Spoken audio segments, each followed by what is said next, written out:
Assalamualaikum warahmatullahi wabarakatuh. Nama saya Rizky Wulandari dengan NIM 191351083 dari kelas Informatika Pagi C. Halo semuanya. Di sini aku bakal ngejelasin tentang fungsi Device Manager. Kegunaan Device Manager Windows. Device Manager akan sangat membantu dalam mengelola, memanage semua hardware yang terpasang dan terdeteksi dalam suatu sistem Windows. Hardware yang terpasang dan terdeteksi dalam suatu Windows. Hardware seperti hard disk atau FGA, sound, keyboard, perangkat USB, dan lain-lain akan sangat mudah untuk dikonfigurasi dalam sistem Device Manager ini.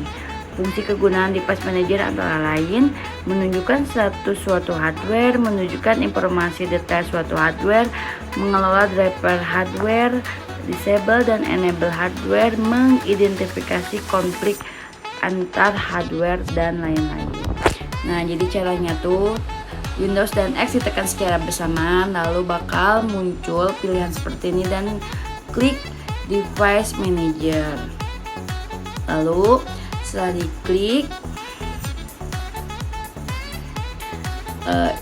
akan muncul seperti ini. Nah, jadi ini tuh isi dari Device Manager. Nah, ini tuh isi dari Device Manager laptop aku. Jadi kayak gini. Nah, yang selanjutnya Disk Management. Disk Management adalah utilitas Microsoft Windows yang pertama kali diperkenalkan di Windows sebagai pengganti dari fdisk command. Fasilitas Disk Management ini memungkinkan user untuk melihat dan mengatur disk drives yang terpasang di komputer mereka dan partisi-partisi yang terasosiasi dengan drive-drive tersebut.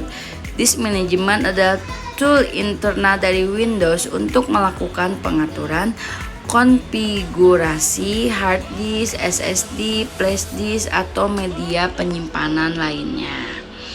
Nah, fungsi dari Disk Management membuat partisi drive logis dan volume, hapus partisi drive logis dan volume, format partisi dan volume, mark partisi sebagai aktif, menetapkan atau mengubah huruf drive untuk volume hard disk, drive removable disk, dan drive CD-ROM, mendapatkan gambaran visual cepat sifat semua disk dan volume dalam sistem, membuat drive terpasang pada sistem yang menggunakan sistem file NTFS, disk convert dasar ke disk dinamis. Convert dinamis untuk disk dasar, meskipun ini adalah operasi yang merusak. Pada disk dinamis membuat sejumlah khusus termasuk volume membentang, bergaris, cermin, dan write file volume. Nah, jadi itu tuh fungsi dasar dari Disk Management itu sendiri. Nah, jadi buat untuk membuka Disk Management itu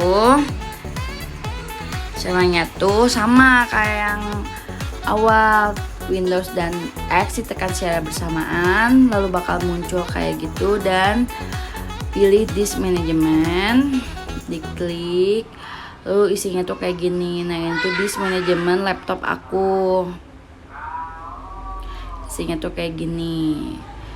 Nah, dan cara melakukan partisi ruang memori dan menggabungkan ruang memori yang telah partisi di perangkat komputer atau laptop. Pertama, data harus di backup terlebih dahulu ke hard disk cadangan.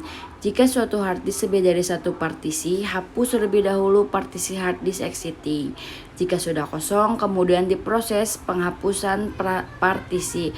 Setelah hard disk kosong tanpa partisi, lakukan pembagian partisi sesuai jumlah total ruang hard disk. Setelah partisi baru dibuat, tentukan file sistem yang digunakan. Dalam hal ini, untuk sistem operasi Windows menggunakan format file sistem NTFS atau Expert New Technology File System. Nah, jadi ini itu semua yang aku sampaikan hari ini. Sekian dan terima kasih atas perhatiannya teman-teman. Dadah.